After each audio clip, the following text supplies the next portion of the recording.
మనస్సుకు ప్రశాంతి లభించాలి. శాంతియే గొప్పది. ఈ శాంతి ఎక్కడి నుంచి వస్తుంది? అశాంతి ఎలా తొలగిపోతుంది? అశాంతి తొలగి శాంతి కావాలి అంటే ఏం చెయ్యాలి? అశాంతికి కారణమైనటువంటివి ఏమిటో మనం ఆలోచించాలి. అప్పుడు తొలగించుకోవాలి. కలుపు మొక్కలు తీయాలి, మంచి మొక్కలు ఉంచాలి. ముందు ఆ కలుపు మొక్కలు ఏమిటో, అసలు మంచి మొక్కకి కలుపు మొక్కకి తేడా తెలియాలి. చేలోకి వెళ్ళి ఉన్నవన్నీ పీకేస్తే, మంచి మొక్కను కూడా పీకేస్తే అదే కలుపు మొక్క అనుకోకూడదు. అశాంతికి కారణములేమిటి? అశాంతికి కారణములేమిటో ఆలోచించాలి. అశాంతికి కారణాలు అహంకార మమకారాలే అశాంతికి కారణాలు. అహంకారం మమకారం మనస్సులోనికి రానివ్వకూడదు.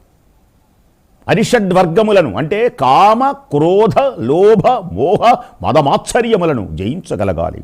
మనకు దుర్గతి కలిగితాయి. అశాంతి వలన దుర్గతి కలుగుతుంది.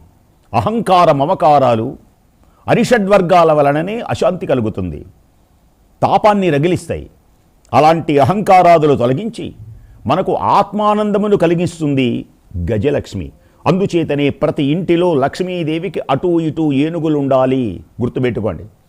లక్ష్మీదేవి ఉండడమే కాదు, ఆ లక్ష్మీదేవికి అటూ ఇటూ ఏనుగులు ఉండాలి. ఏనుగు ఆరాధిస్తూ ఉంటుంది. ఏనుగులు దేనికని ఏనుగులు ఆరాధిస్తున్నాయి? ఏనుగు తపోగుణానికి ప్రతీక, అహంకారానికి ప్రతీక. తమోగుణమునకు గుర్తుగా ఏనుగు నల్లగా ఉంటుంది.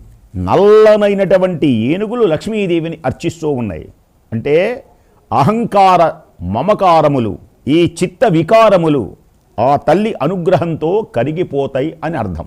ఎవడైతే అహంకార మమకారాలతో అరిషడ్వర్గాలతో ఉంటాడో అతడికి అశాంతి ఉంటుంది కనుక, అశాంతి వలన జీవితము నాశనమైపోతుంది కనుక, శాంతి వలనే సౌఖ్యం కలుగుతుంది కనుక మనం అమ్మవారిని సేవించాలి ఏనుగులలాగా.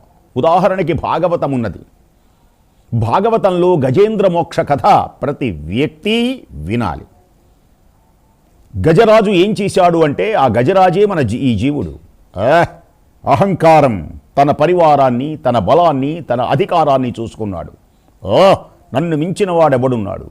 ఈ అరణ్యం మొత్తానికి నేనే రాజుని, ఈ ఆడ ఏనుగుల మొత్తానికి నేనే ధీమాగా ఉన్నాడు.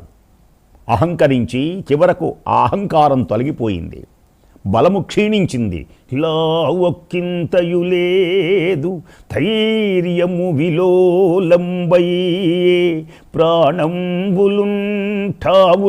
దప్పెను మూర్ఛ వచ్చే తనువుండస్యన్ శ్రమంబయ్యడిన్ రావే ఈశ్వరా నీవే తప్పని తప్పరం వెరుగా మన్నింపదగున్ దీనునిన్ నీవే తప్పని తప్పరం వెరుగా మన్నింపందగుందీనునిన్ రావే ఈశ్వర కావవే వరద సంరక్షింపు భద్రాత్మక.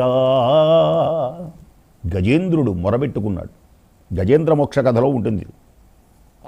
అహంకారాన్ని పూర్తిగా వదిలాడు.